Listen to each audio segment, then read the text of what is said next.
In this video, you'll learn about the owl we rescued, the owl that didn't want to be rescued, the falcon who didn't really want to do that well in the falcon races, and the hawk that really did want to chase me on my mountain bike, and much more.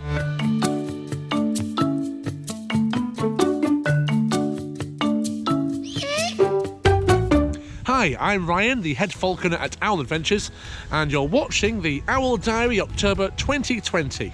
I should probably start by introducing the bird on my hand here. This is Gizmo, and Gizmo is an Indian Scops owl. He's my smallest bird, only weighs about 4 ounces, and he has fantastic plumage, which provides him with wonderful camouflage. Now, the Scops owl here is one of the nocturnal species, and as you can see, he's looking rather sleepy on my hand, so I'll just let him sit there and look around or fall asleep as he wishes. In this video, I'll give you a little update onto some of the things I've been getting up to. So I'm going to start by talking about the summer.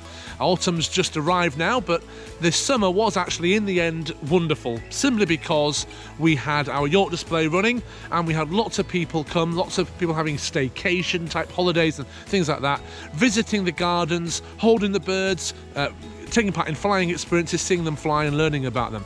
And if you were one of the people who came and said hello and held one of the birds and had an experience with us, then thank you so much, because without you, we wouldn't have had a summer at all. All the other events, of course, the flying shows and things, still cancelled, postponed. Looking forward to doing those next year. Hopefully April onwards, we'll be back to the venues we love to go to doing the flying shows. So instead, we've just had the York display, and it has been a lovely, lovely summer. We have had a few rescue birds over the last couple of months, including a kestrel that was injured in a storm. It had an x-ray with our specialist vet and was luckily released back into the wild at full health. We've also had quite a lot of tawny owls. Now, tawny owls are a smallish sort of owl, a bit bigger than Gizmo, mind you, but they're very common in Britain. There are lots of them around and you hear them at night quite a lot.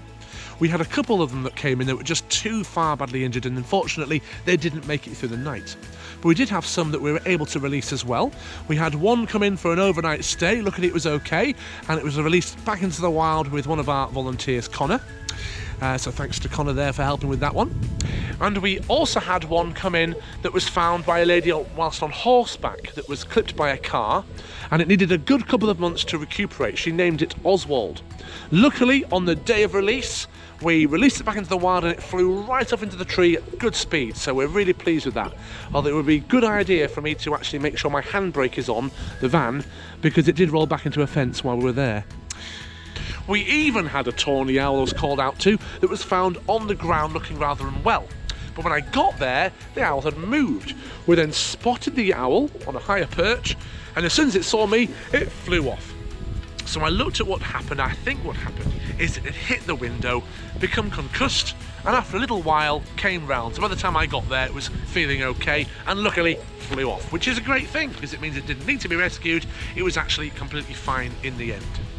Now, I recently took part in the Vowley Falcon Racing contest down there near Swindon. I have put a YouTube video up to show exactly what happened. But we essentially entered Mocha into the race, a flat race, which is a 400-metre sprint, if you like, from the hand of one falconer to the lure of the other. It's known as the Telwar. It's a very common sport over in the Middle East. And it was a great event. I met lots of falconers, talked to lots of different people. And on the practices and on the qualifying day, Mocha did a fantastic flight straight to the lure, nice and low. Not the quickest bird there by quite a distance, but still a very successful flight.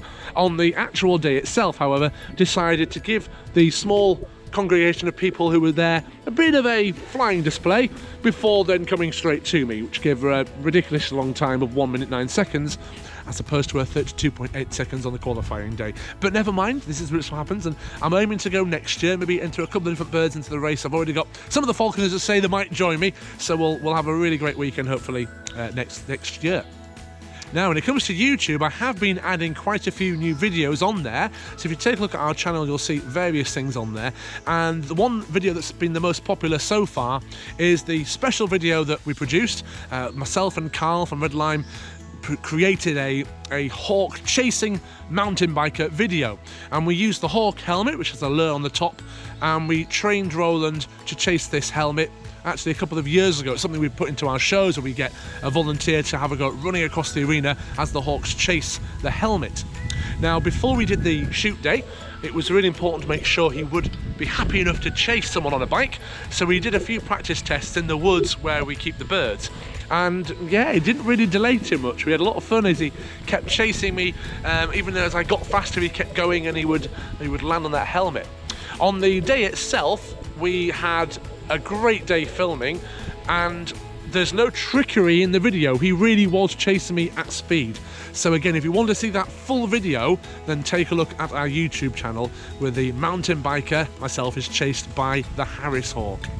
Now, we've got lots of exciting ideas for our YouTube channel, and we're going to be producing quite a few of those over the next few months, including a big production recalling the history of British falconry, and we've got lots of other different videos with our owls and some other exotics as well. The concept of the Focus on a Species videos is to have the birds and other animals we'll feature in a natural environment without any people getting in the shot, which isn't always that easy to achieve when you're filming them. Now, so far in these Owl Diary videos, I haven't mentioned the exotic animals that we keep as well. We've got a small selection of reptiles and creepy crawlies. We take them to school visits and things like that. And recently we've been doing some work with our reptile room. It's actually having a complete makeover, a big refurbishment, including a new double glazed window going in there and some other work as well. And I will do a video showcasing that actually quite soon as well. I'll put that on our YouTube channel too. So now that autumn's here, we're going to start thinking about ideas for our 2021 flying shows, doing lots of flying with the birds, enrichment and various things like that, and hopefully enjoying a really nice winter season. Please keep your eye on the Facebook page and on the YouTube channel for updates, and we'll look forward to seeing you in the future. Thank you.